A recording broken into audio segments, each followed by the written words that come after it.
बुद्धि का महत्व। एक बुद्धिमान राजा था। उसका काफ़ी बड़ा साम्राज्य था। उसके राज्य में प्रजा हर तरह से खुशहाल थी। राजा को अपने उत्तराधिकारी की तलाश थी। उसके 3 बेटे थे। राजा इस पुरानी परंपरा को नहीं निभाना चाहता था कि सबसे बड़े बेटे को ही गद्दी पर बिठाया जाए। वह सबसे बुद्धिमान और काबिल बेटे को सत्ता सौंपना चाहता था।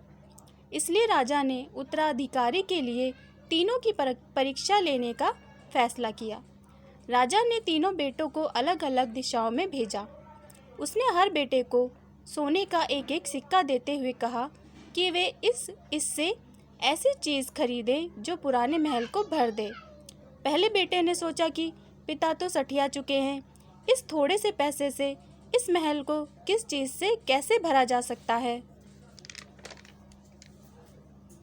इसलिए वो एक मैखाने में गया, शराब पी और सारा पैसा खर्च कर डाला। राजा के दूसरे बेटे ने इससे भी आगे सोचा।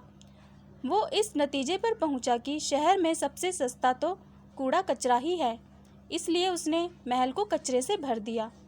तीसरे बेटे ने 2 दिन तक चिंतन मनन किया कि महल को सिर्फ एक सिक्के से कैसे भरा जा सकता है। वो वाकई कुछ ऐसा करना चाहता था जिससे पिता की उम्मीद पूरी होती हो। उसने मोमबत्तियाँ और लोबान की बत्तियाँ खरीदी और फिर पूरे महल को रोशनी और सुगंध से भर दिया। इस तीसरे बेटे की बुद्धिमानी से खुश होकर राजा ने उसे अपना उत्तराधिकारी बनाया। सीख: बुद्धि से कुछ भी पाया जा सकता है।